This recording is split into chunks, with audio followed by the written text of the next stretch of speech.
amateurs to where he is. And, and I done been his trainer. And he's a boss. And he makes decisions who he hires and who he fires. And I respect every decision that he makes. After Devin's horrible performance against Ryan Garcia, his father and trainer, Bill Haney, recently said that his son should be free to fire him. This comment came after Devin tanked. One of Davis's tweets included a series of jokes about Devin and his father. In regards to Devin Haney's comeback, Tank took a shot at Bill. Robert Garcia, the boxer's trainer, claimed that Haney's career is not over, but he also offered some crucial advice for the young fighter. He's young, so the kid will recover. He'll come back, he'll be a champion again, he'll be, I don't think this is the end of his career, but he does need to take maybe the rest of the year off. Many boxers and experts have given Devin Haney advice on what to do next. Watch this video to find out what happens. Since Devin's defeat by Ryan Garcia, his rival, Gervonta "Tank" Davis, has been making fun of Bill Haney on social media.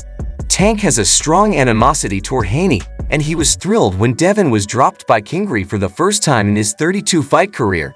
In his most recent video, Bill Haney responded suitably to Tank's social media tirades.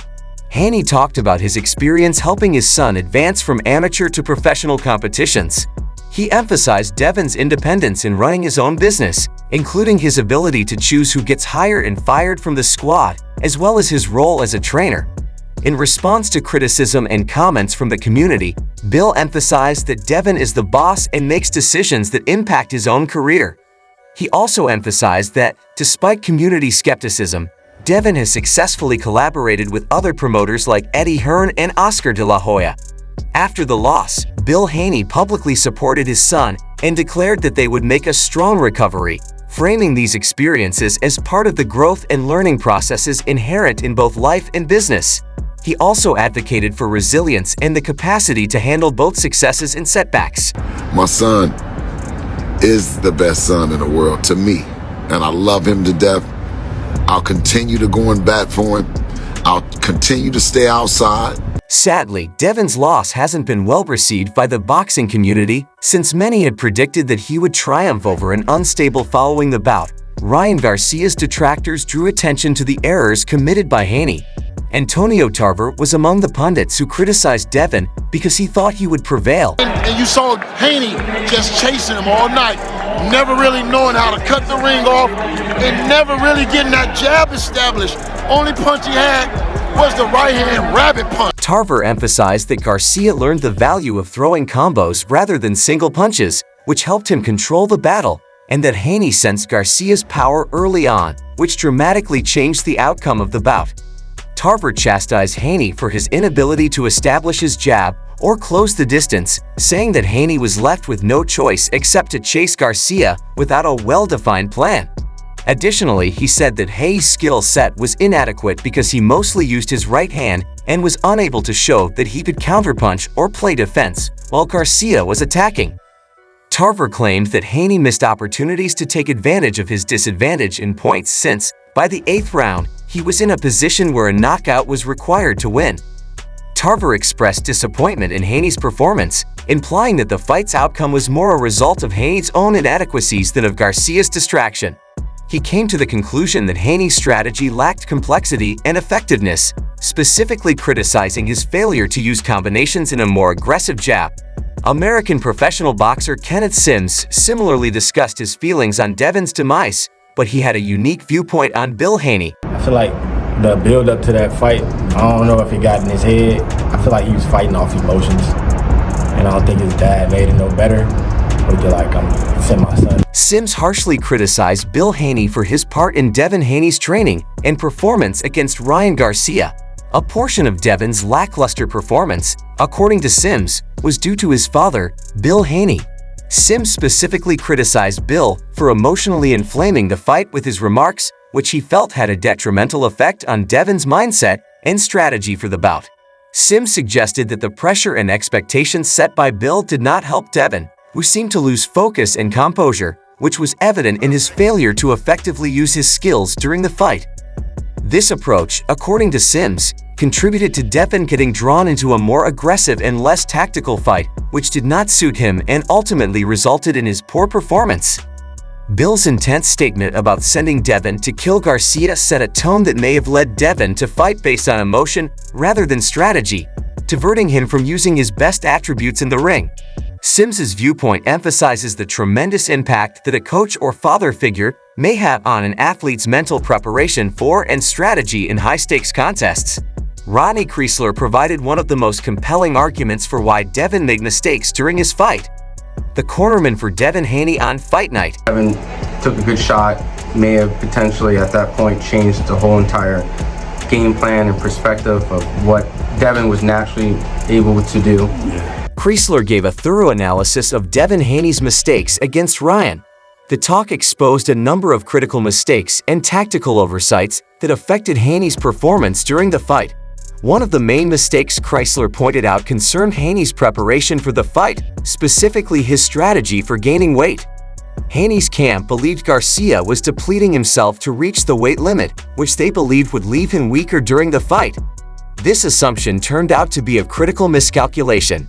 Kreisler acknowledged that Garcia's staff had devised a well-planned plan when he deliberately controlled his weight to ensure he was strong for the fight.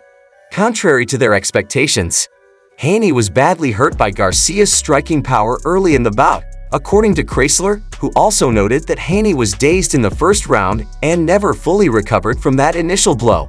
In addition, Kreisler reflected on Garcia's psychological and tactical strategies, noting Garcia's calm demeanor prior to the fight, which included listening to a live orchestra playing classical music, indicating a focused and relaxed state.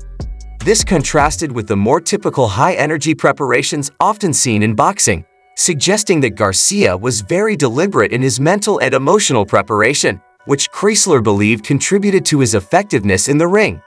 Haney struggled to regain his rhythm and strategy after this early setback, despite showing resilience from rounds 2 to 5. Get down on Devin. I'm like Devin, one of the strongest fighters out there. I mean, I'm sure he'll bounce back. I mean, and you don't understand going into that fight. Devin Haney needs inspiration. He was forced to recover from his heartbreaking loss, and it appears he could have met someone. No, I just want to say that I'm the same. You know, a loss don't define your career. I think you can still be one of the best in the box. Adrian Broner, who has known Hay since his amateur days, playfully challenged him to a fight. Broner presented the challenge by saying that Hay needs him right now, suggesting that a bout with Broner might be essential to Hay's future. Although Broner made it clear that his involvement would be helpful or required for Haney to regain his standing in the sport, he also stressed that Haney's recent loss does not define his entire career and that he still has the potential to be among the best in boxing. Hey, Devin, you gotta fight me now. Shit, right now you need me. I ain't gonna lie. Y'all need me. Y'all need me right now. In addition, Broner's remarks demonstrated his self-assurance in the boxing world by implying that Haney's team depends more on him than on him.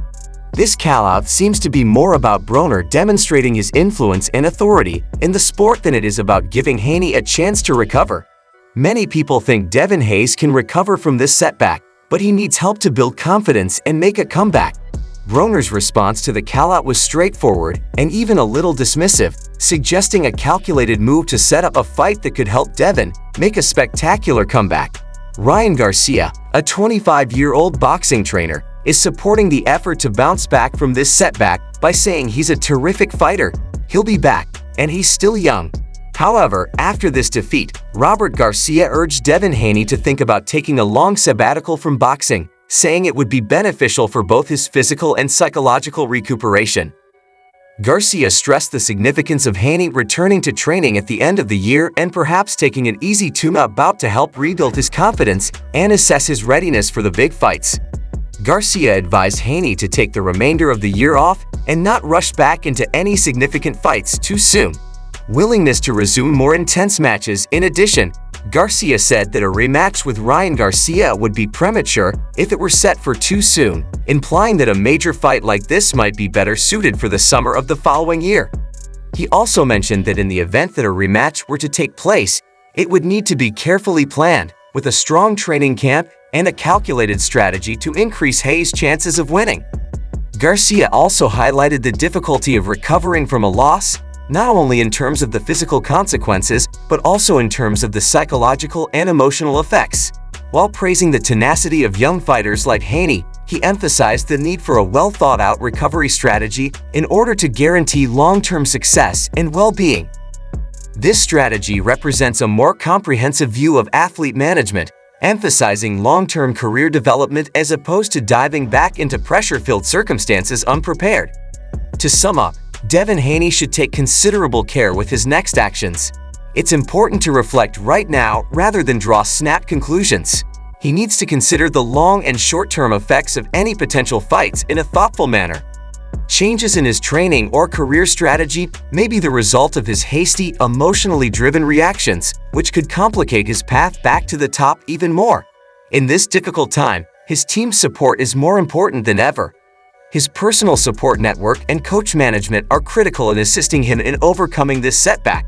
They not only offer professional guidance in making decisions, but also emotional and psychological support, which keeps him focused and mentally strong. He approaches his recovery methodically, weighing all of his options and drawing on the team's collective knowledge and experience. Devin is able to make well-informed choices that support his long-term professional objectives. That's all for today. Remember to like and subscribe to the channel. This strategy will not only help with his recovery, but also increase his chances of regaining his status and competing at his best in the future. What are your thoughts on Devin making a comeback? Can he go back to the winning mentality he had before this heartbreaking defeat? Let us know in the comments. Thank you for watching, and we'll see you in the next video. Please activate the bell for the most recent notifications so that you never miss out on videos like this one.